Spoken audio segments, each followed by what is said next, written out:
This time check is brought to you by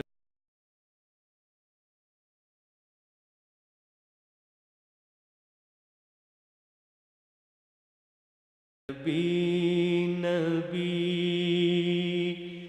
میرا دل مقام حبیب ہے لبیک اللہم لبیک اللہم حج کا موسم آ گیا ہے قافلے جانے لگے کتنے خوش قسمت ہے وہ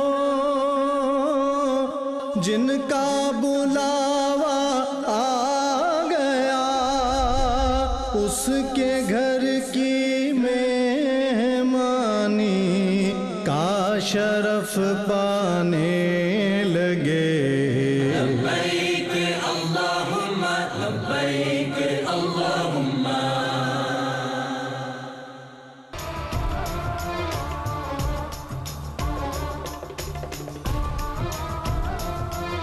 This is what I wear. This is where I eat. This is where I take a bath. This is my bedroom. And this is my life. But with your zakat, it can change. Because at Ehsaas, your zakat and donations do make a difference.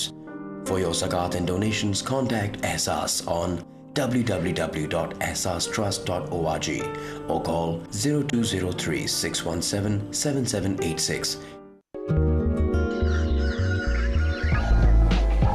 روشن صبح وہ جس کا آغاز ہوتا ہے ذکر سے فکر سے، وہی تو ہے صبح خیر۔ صبح خیر ناظرین، آپ کی میزبان یسرا خان، جہاں آپ کی ملاقات ہوتی ہے آپ کے پسندیدہ اسکالرز، ناتخواں اور ان بے روزگار افراد سے جو بنے خوشحال KGN اور احساس ٹرسٹ کی مدد سے۔ قرآن تزکیہ قلب پیدا کرتے ہیں۔ جب انسان غصے میں ہوتا ہے تو اسے کچھ سمجھ میں نہیں آتا۔ تو بنائیے اپنی صبح کو خاص اپنی لائیو کالز کے ذریعے۔ تو بہت دوستی دیکھتی ہوں آپ کا پروگرام۔ صبح خیر۔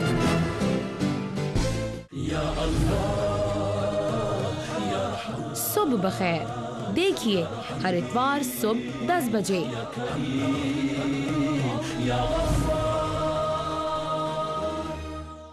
میرے ورد لب ہے نبی نبی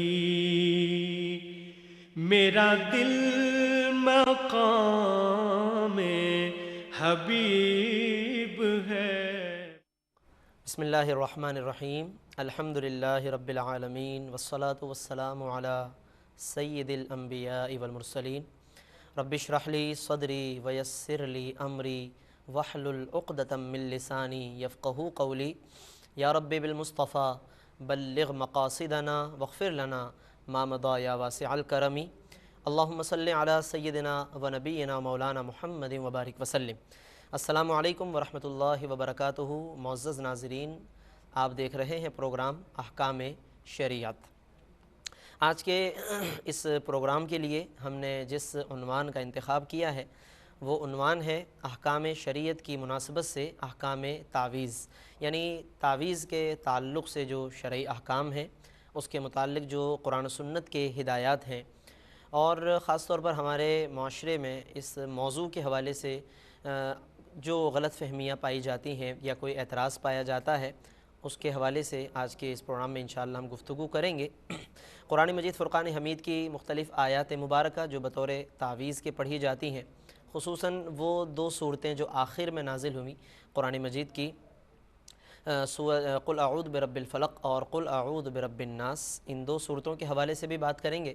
اور اس کے علاوہ بہت ساری احادیث مبارکہ ہیں کہ جن میں تعویذ کے حوالے سے ہمیں رہنمائی ملتی ہے۔ اس کے علاوہ ہمارے اس معاشرے کے اندر جو غلط فہمیاں پائی جاتی ہیں یا کوئی اعتراض پایا جاتا ہے، بعض لوگوں کے ذہن میں کوئی کنفیوژن ہوتی ہے لا علمی کی وجہ سے یا کسی بھی وجہ سے، اور وہ یہ سمجھتے ہیں کہ اس تعویذ کی طرف جانے سے یا کوئی بھی دم درود کرنے کی وجہ سے کہیں ہم شرک میں مبتلا نہ ہو جائیں، کہیں توحید کے خلاف نہ ہو جائے۔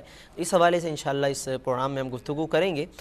قبل اس کے کہ یہ گفتگو ہم شروع کریں، ایک گزارش یہ کہ تمام ہی ناظرین ایک مرتبہ درود شریف کا نذرانہ پیش کر لیں حضور علیہ السلام کی بارگاہ میں۔ اللہم صلی علی سیدنا و نبینا مولانا محمد مبارک وسلم، صلاۃ و سلام علیک یا سیدی یا رسول اللہ۔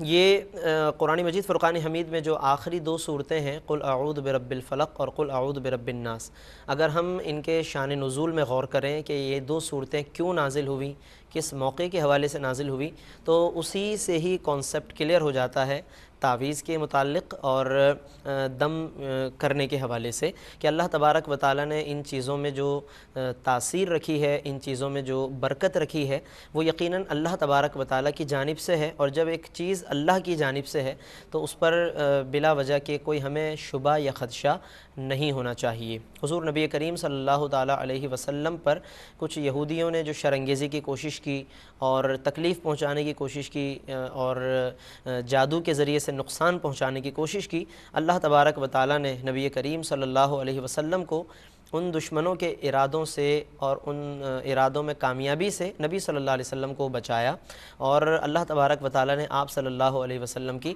حفاظت فرمائی۔ تو اس سلسلے میں یہ دو صورتیں نازل ہوئی، قل اعوذ برب الفلق اور قل اعوذ برب الناس۔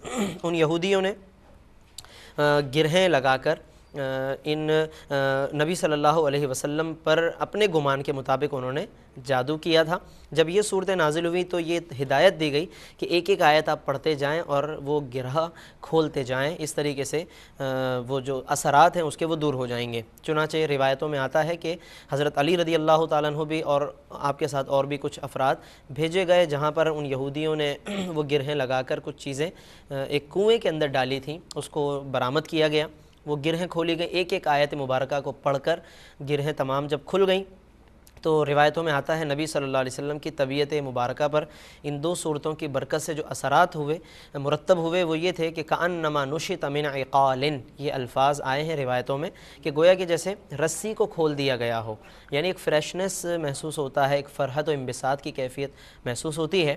تو یہ دو صورتوں کا جو شان نزول یا پس منظر ہے وہ خاص اس حوالے سے تائید کرتا ہے کہ جو تعویذ جس کو ہم کہتے ہیں اس کا بنیادی مفہوم یہی ہے کہ اللہ تبارک و تعالیٰ کی پناہ حاصل کی جائے، اور جب اللہ کی پناہ حاصل کرنا ہی اس کا معنی و مفہوم اور مقصود ہے تو اس میں کسی قسم کی کوئی دین، ایمان یا توحید کے خلاف ورزی نہیں ہے۔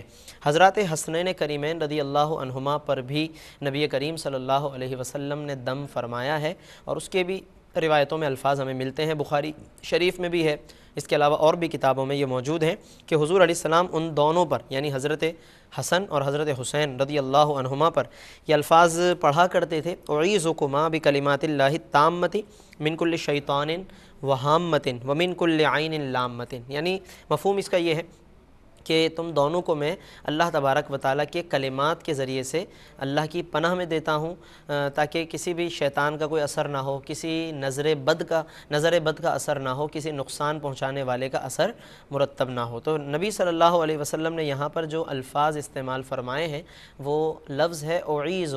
اعاذ یعیذ کا مطلب ہوتا ہے پناہ میں دے دینا کسی کی، اور تعویذ بھی اسی سے ماخوذ ہے، اس کا معنی بھی ہے پناہ میں دے دینا۔ تو اصل میں تعویذ جو ہے وہ اللہ کی پناہ میں دینے کا ذریعہ ہے، اب وہ چاہے لکھ کر ہو، چاہے پڑھ کر ہو، یا کسی بھی فارم میں کسی بھی انداز میں ہو، اگرچہ ان تمام طریقوں پر مختلف روایتیں موجود ہیں جو بھی جائز طریقے ہیں، شرعی حدود و قیود میں آتے ہیں، بزرگان دین سے جو ثابت ہیں وہ ان پر کوئی نہ کوئی دلیل پیچھے موجود ہے، چاہے وہ پانی پر دم کرنے کا ذریعہ ہو یا بزرگان دین کے تبرکات سے استفادہ کرنے کا معاملہ ہو، یا کوئی تعویذ پہننے کا ہو، یا اس کو خالی اس کی پڑھائی کرنی ہو، یہ جو بھی مختلف طریقے ہیں اس پر مختلف دلائل موجود ہے۔ حضرت جبریل امین نے بھی دم کیا ہے، یہ بھی روایتوں کے اندر موجود ہے۔ نبی کریم صلی اللہ علیہ وسلم کو جب طبیعت مبارکہ میں کبھی گرانی محسوس ہوئی، اور طبیعت مبارکہ پر کچھ ناسازی کے اثرات محسوس ہوئے تو حضرت جبریل امین نے بھی دم کیا ہے. اس حوالے سے ہم روایت بیان کریں گے. آج کے اس پروگرام میں پہلے کالر کو شامل کرتے ہیں. السلام علیکم. وعلیکم السلام. کون بات کر رہے ہیں؟ جی میں لاہور سے شازیہ بات کر رہی ہوں. جی فرمائیے. میرے 2 کوشچن ہیں. میرا پہلا کوشچن یہ ہے کہ تہجد جب ہم فجر کے قریب ادا کرتے ہیں یعنی رات کے آخری اوقات میں جی جی تو اس وقت میں نے سنا ہے کہ فجر کی سنتیں ساتھ میں پڑھی جا سکتی ہیں. کیا ایسا درست ہے؟ ٹھیک ہے. اور میرا دوسرا سوال یہ ہے کہ شادی پر دلہا والے جو زیور ڈالتے ہیں لڑکی کو جی تو کیا اسی کو حق مہر کے طور پہ دیا جا سکتا ہے؟ یعنی یہ کہہ دیا جائے کہ یہی آپ کا حق مہر ہے.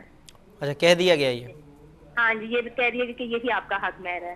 تو یہ ٹھیک ہے، یہ درست ہے؟ چلیں عرض کرتے ہیں انشاءاللہ. بہت شکریہ. ایک اور کالر ہمارے ساتھ ہیں. السلام علیکم. وعلیکم السلام. کون بات کر رہے ہیں؟ حضرت افضل بات کر رہا ہوں شاہ فیصل سے. میرے 3 سوالات ہیں. جی فرمائیے.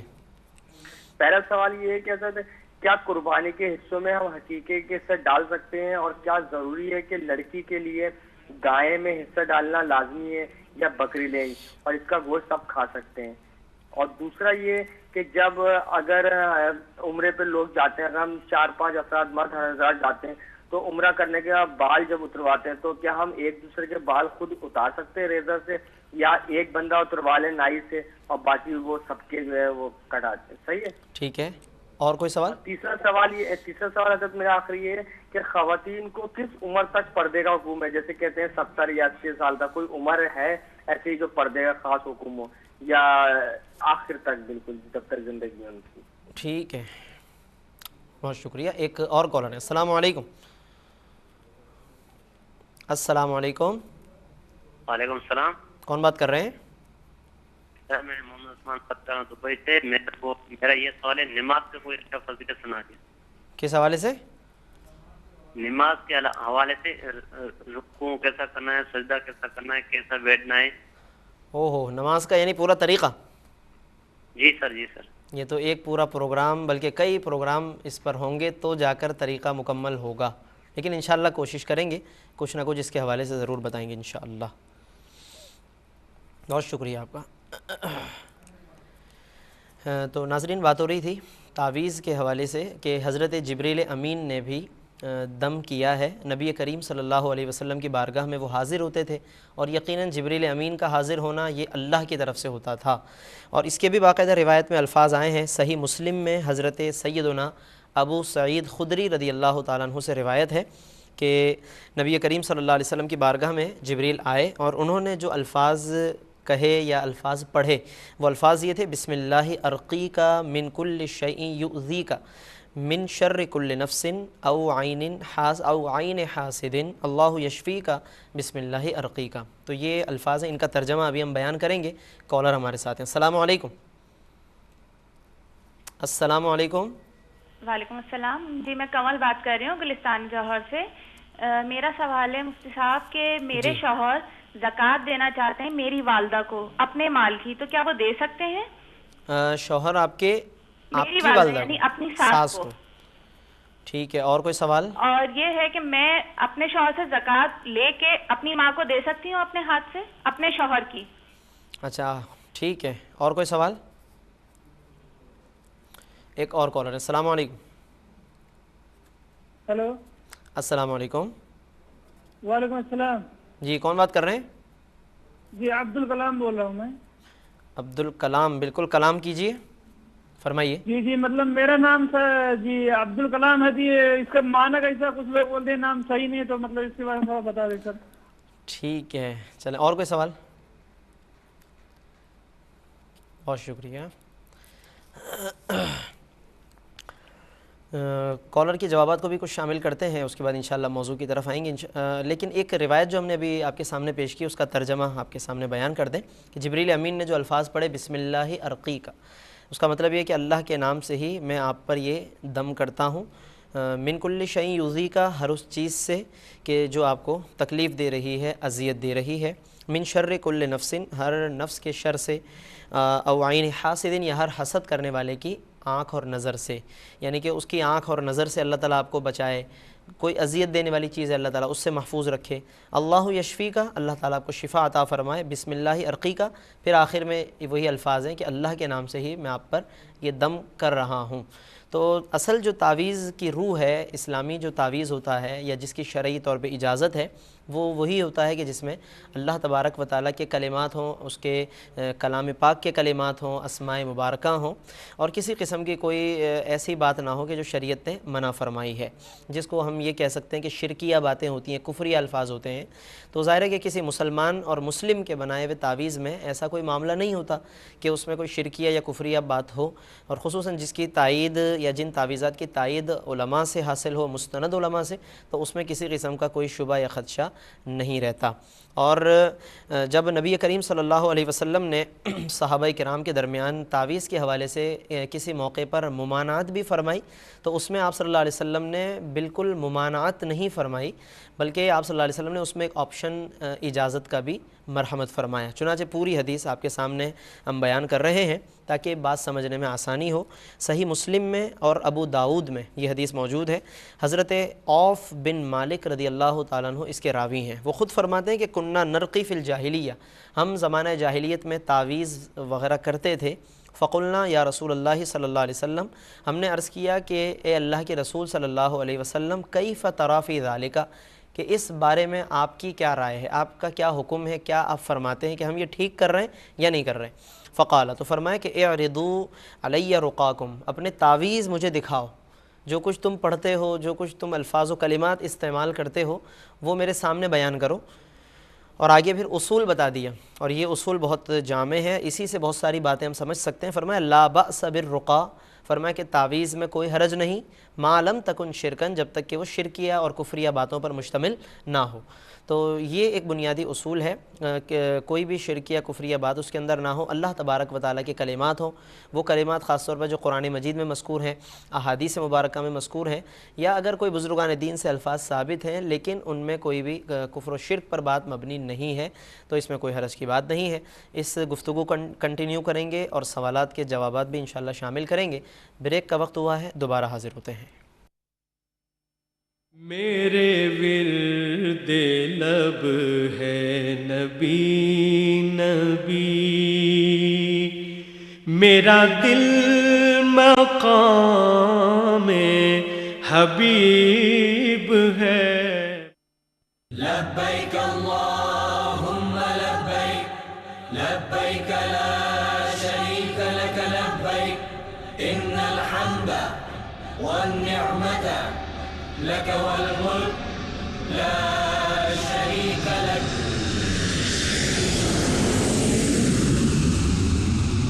حاضر ہے حاضر ہے حاضر ہے ہم، حاضر ہے حاضر ہے حاضر ہے ہم۔ ARY ذوق کے جنجر اور گارلک پیسٹ جو لائیں کھانوں میں روایتی مزہ اور وہی دیسی خوشبو جو آپ چاہیں۔ ARY ذوق خوشیوں کا تڑکا۔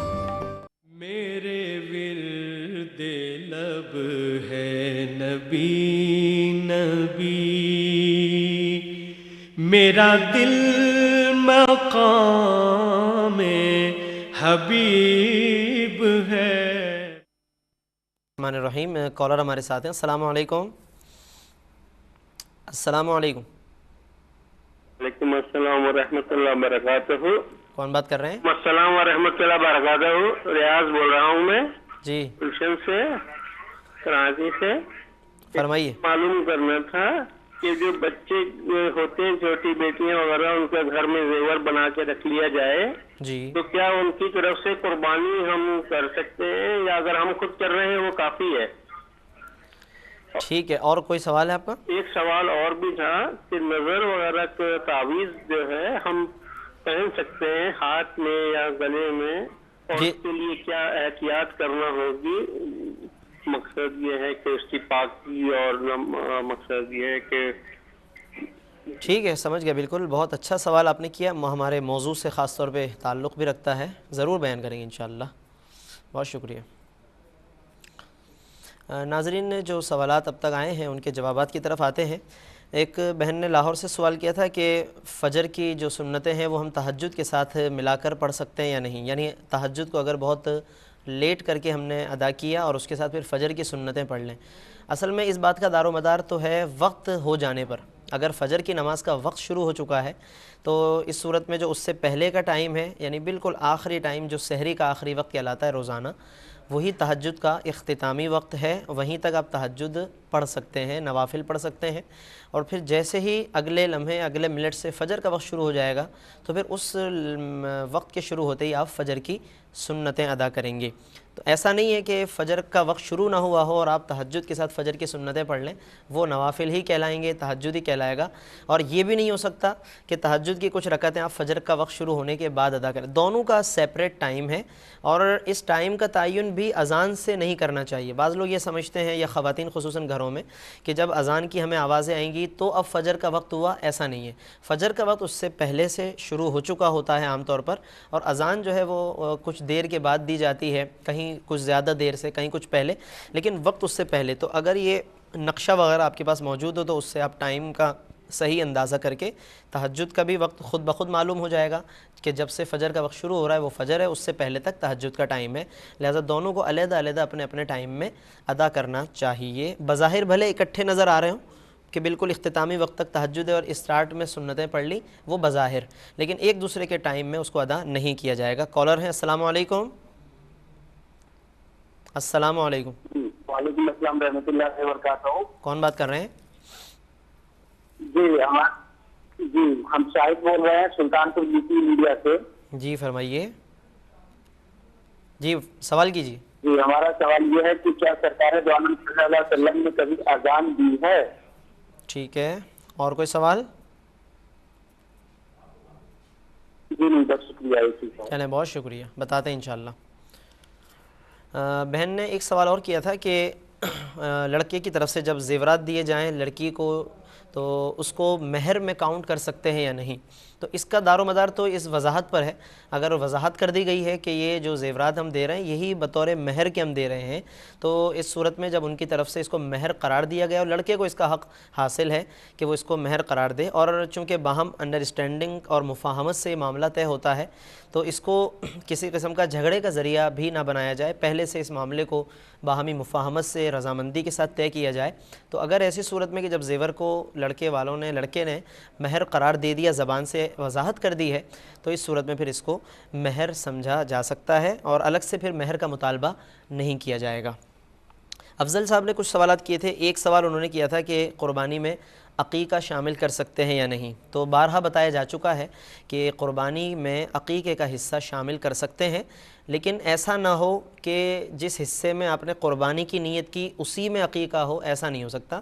اس کے حصے الگ ہوں گے، اس کے حصے الگ ہوں گے، لیکن ایک جانور میں یہ تمام حصے شامل کیے جا سکتے ہیں، اور اسی میں کہ جس میں اس جانور میں جس میں کئی حصے ہوتے ہیں، بکرے میں اور بکری میں، دمبے میں، اس میں ظاہر ہے کہ اس میں 7 حصے نہیں ہیں، تو وہ تو کسی ایک مقصد کے لیے اس کو متعین کیا جائے گا۔ گائے میں، اونٹ میں جہاں پہ 7 حصے ہوتے ہیں ان میں کچھ عقیقے کے کچھ قربانی کے ہو سکتے ہیں۔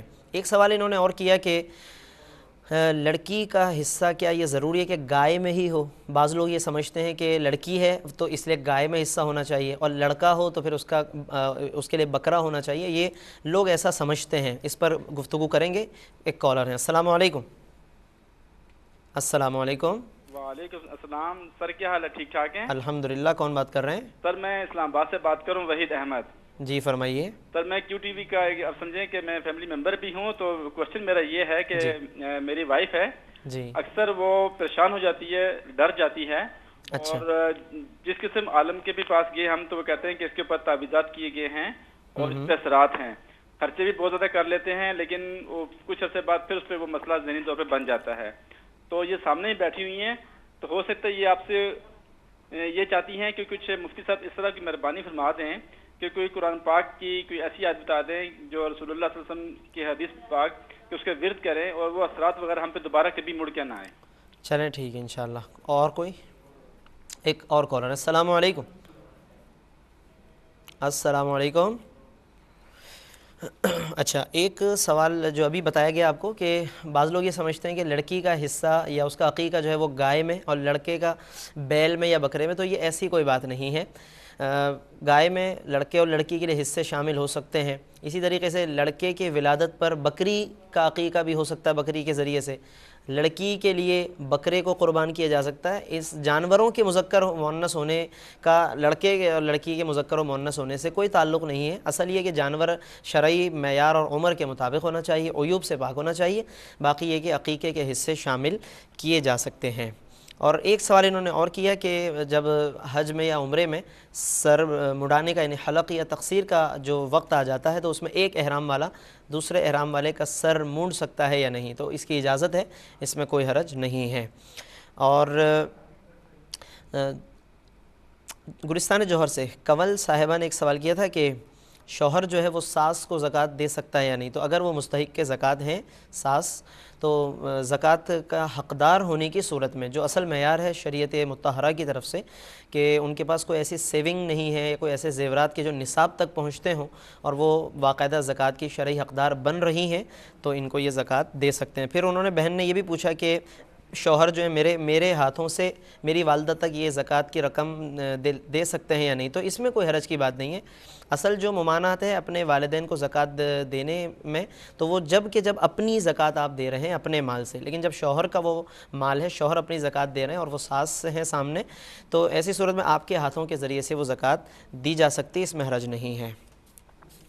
اور ایک سوال بھائی نے کیا تھا ریاض صاحب نے کہ بچوں کے لیے زیورات وغیرہ رکھے ہوں تو اس صورت میں ان کی طرف سے قربانی ہوگی یا نہیں ہوگی، یعنی قربانی کا حصہ شامل کرنا ضروری ہے یا نہیں۔ دیکھیں اگر وہ بچے نابالغ ہیں، پہلی بات تو یہ، تو ایسی صورت میں تو ان کی طرف سے قربانی کا حکم نہیں ہے، اور اگر وہ بالغ ہو گئے ہیں اور پھر یہ زیورات اگر واقعتاً انہی کے نام ان کی ملکیت کر دیے گئے ہیں تو یہ دیکھا جائے گا کہ وہ اس زیورات کی مقدار کیا ہے، وہ نصاب کو پہنچ رہے ہیں یا نہیں، تو ان پر پھر ان کی قربانی واجب ہے۔ البتہ والد جو ہے وہ ان کی طرف سے قربانی جب کر لے گا تو اور انہیں بتا دے گا تو پھر ان بچوں پہ قربانی علیحدہ سے نہیں ہوگی۔ تو اس میں بہت ساری باتیں ملحوظ رکھنی ہے، ایک تو یہ کہ وہ ان بچوں کا بالغ ہونا، زیورات کی مقدار کیا ہے، نصاب کو پہنچتے ہیں یا نہیں پہنچتے ہیں، ان تمام باتوں کی وضاحت جو ہے وہ ضروری ہے۔ جب آپ یہ ساری وضاحتیں یا تو معلوم کر لیں یا کسی اور پروگرام میں وضاحت سے سوال کریں گے تو اس صورت میں پھر قربانی کا یہ تعین کیا جائے گا۔ اور ایک سوال یہ بھی کیا انہوں نے کہ تعویذ کے معاملے میں کیا کیا احتیاطیں ہیں، اس کو یعنی واش روم میں پہن کر جا سکتے ہیں یا نہیں۔ اگر پیک تعویذ ہے، بالکل اچھی طریقے سے سلا ہوا ہے، بند ہے، تو ایسی صورت میں اس کو گلے میں لٹکایا ہوا ہے، پہنا ہوا ہے تو جا سکتے ہیں واش روم میں، اس میں حرج نہیں ہے۔ تاہم اگر اتار دیں تو یہ زیادہ بہتر ہے کہ اس میں جس قدر آپ احتیاط کریں گے، ادب اور احترام کو ملحوظ رکھیں گے، اس قدر آپ کے لیے زیادہ بہتر ہے۔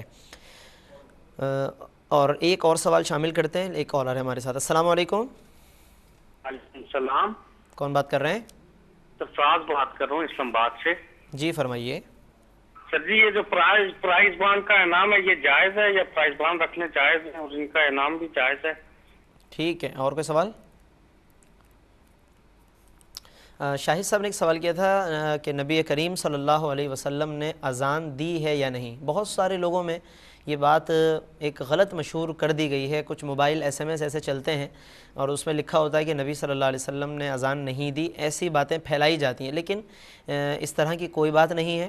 نبی کریم صلی اللہ علیہ وسلم کا اذان دینا روایات سے ثابت ہے۔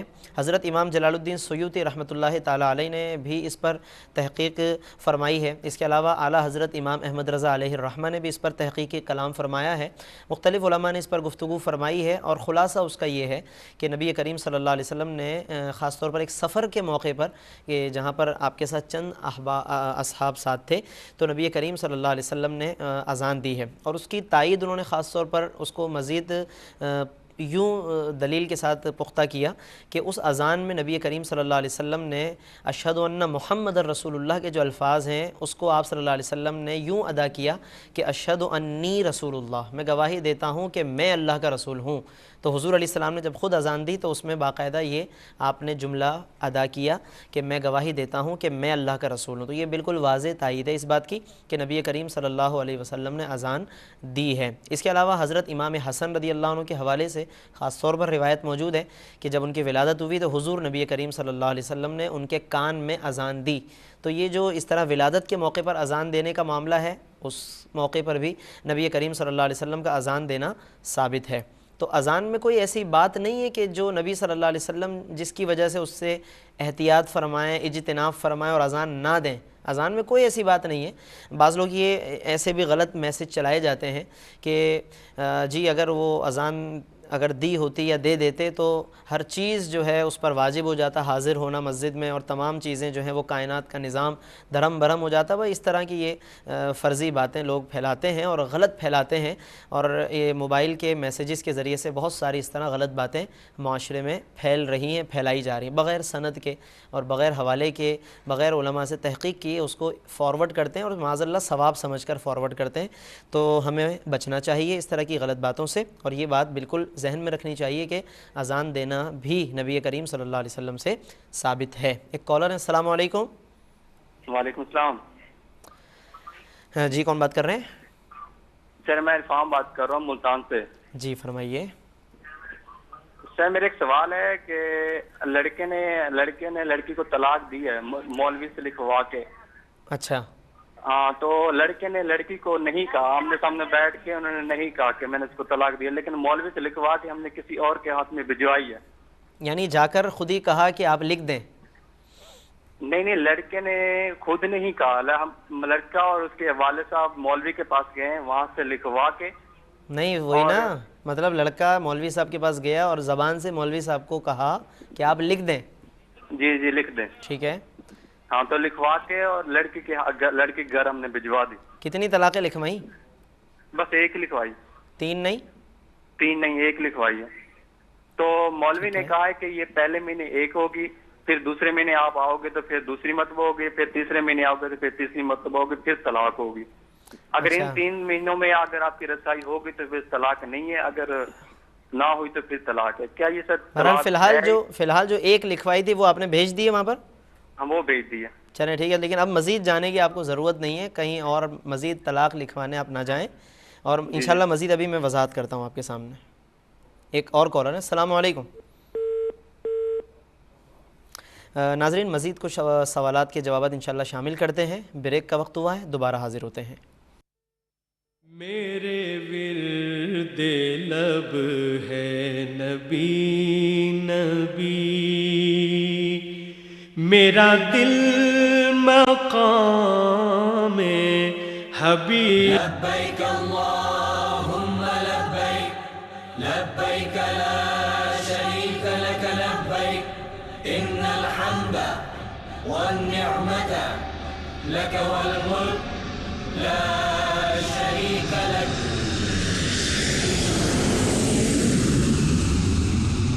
حاضر ہے حاضر ہے حاضر ہے ہم, حاضر ہے حاضر ہے حاضر ہے ہم.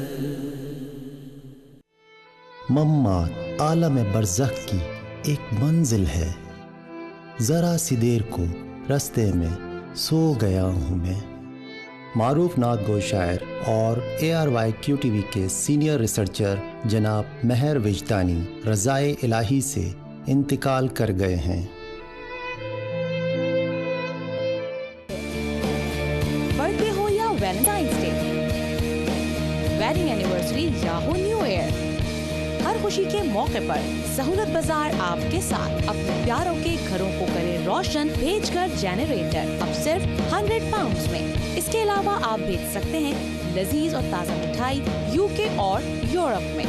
تو ابھی وزٹ کیجیے www.sahulatbazaar.com. Imagine eating your food when it looks like this. You need water just to boil it.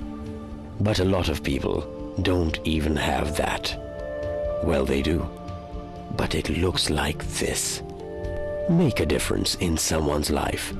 Because at Ehsaas, your zakat and donations do make a difference. For your zakat and donations, contact Ehsaas on www.ehsaastrust.org. Ya Rab. فکر اقبال کی روشنی میں پروگراموں کی ایک نئی series مرد مومن. ہر لہجہ ہے مومن کی. کیا پس منظر تھا کہ علامہ کو مرد مومن کی صفات کا ایک نعرہ بلند کرنا پڑا. مرد مومن کا جو تصور ہے وہ بیسیکلی لا الہ الا اللہ ہی ہے. لا الہ. علامہ کیا پیغام دیتے ہیں مرد مومن کو؟ انسان اپنی صلاحیتوں کو اپنی ملت کے ساتھ مجتمع کرنا. اپنے عمل سے اور اپنے کردار سے اس چیز کو سامنے رکھنا ہے کہ جن کے ہم فالوور ہیں وہ کیا. ہم دوسروں کی رہنمائی کرنا چاہتے ہیں تو پھر کلام اللہ کو سمجھنا پڑے گا. یا رب یا اللہ یا رحمان. مرد مومن دیکھیے ہر ہفتہ رات 10 بجے.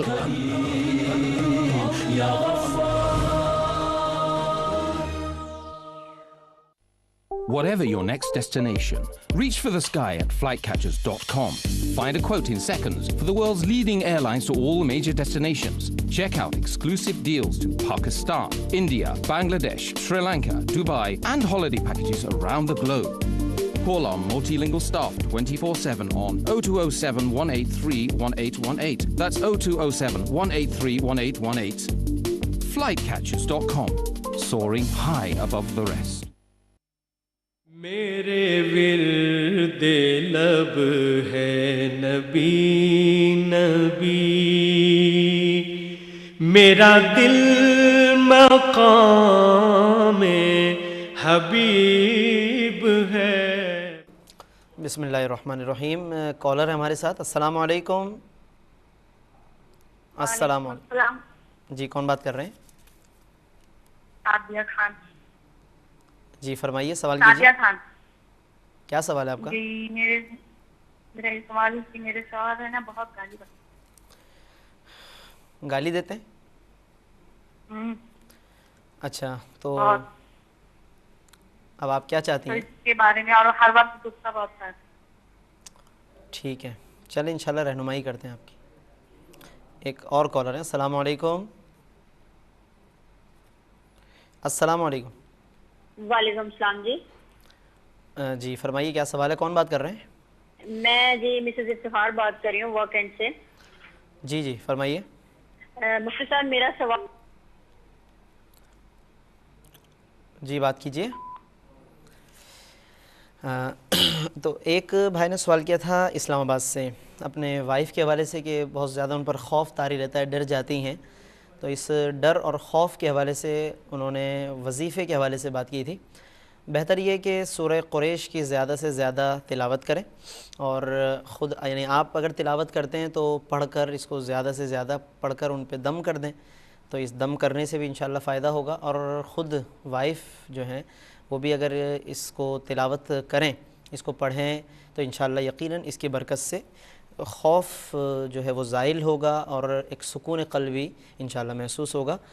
سورہ قریش لإیلاف قریش اس کو تلاوت کریں انشاءاللہ بہت زیادہ برکت ہوگی. اور اس کے علاوہ سورہ فاتحہ جو ہے وہ سورۃ الشفا بھی ہے, تو اس کو 41 مرتبہ پڑھ کر دم کریں پانی پر اور پانی وہ پی لیں. اور اس کے علاوہ ویسے بھی ورد رکھیں تو انشاءاللہ اللہ تعالیٰ آسانی فرمائے گا. سرفراز صاحب نے ایک سوال کیا تھا پرائز بانڈز کے حوالے سے کہ اس کو رکھنا, اس کے انعام وغیرہ کے حوالے سے, تو اس پر بھی بارہا مختلف پروگرام میں ہم بتا چکے ہیں کہ اس میں کوئی شرعاً حرج نہیں ہے, یہ جائز ہے. اس پر جو انعام وغیرہ حاصل ہوتا ہے اس میں بھی شرعاً کوئی حرج نہیں ہے, لے سکتے ہیں اس کو.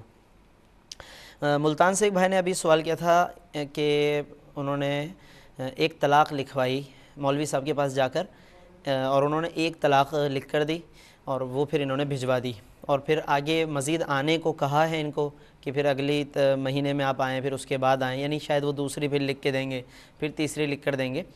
تو بہرحال اس میں یہ ہے کہ شروع میں انہوں نے ایک طلاق لکھوائی ہے اور وہ بھجوا دی ہے.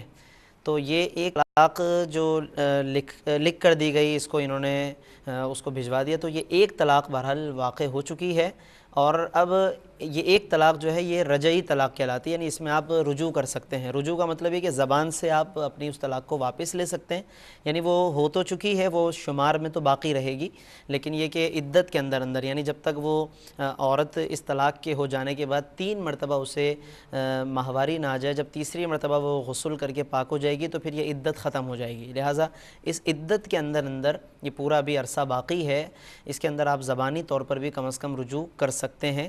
مثلا اتنا کہہ دے کہ میں نے اپنی طلاق سے رجوع کیا، اور بہتر ہے کہ 2 گواہ بھی ہوں، یہ مستحب ہے گواہ بنانا اس معاملے میں، تو یہ رجوع ثابت ہو جائے گا اور وہ عورت کے ساتھ آپ کا رشتہ وہ دوبارہ سے بحال ہو جائے گا، مگر 2 طلاقوں کا حق آئندہ کے لیے آپ کے پاس باقی رہے گا۔ تو اب اس میں ہدایت یہی ہے کہ آئندہ مزید اس طلاق کو لکھوانے کے لیے آپ کہیں نہ جائیں اور اس رشتے کو نبھانے کی کوشش کریں، ماحول بہتر بنانے کی کوشش کریں تاکہ دوبارہ اس کی مزید نوبت نہ آئے۔ کالر ہمارے ساتھ ہیں، السلام علیکم۔ السلام علیکم۔ وعلیکم السلام۔ السلام علیکم۔ وعلیکم السلام، کون بات کر رہے ہیں؟ ہم انڈیا سے بات کر رہے ہیں جی۔ ہمارا مسئلہ یہ ہے کہ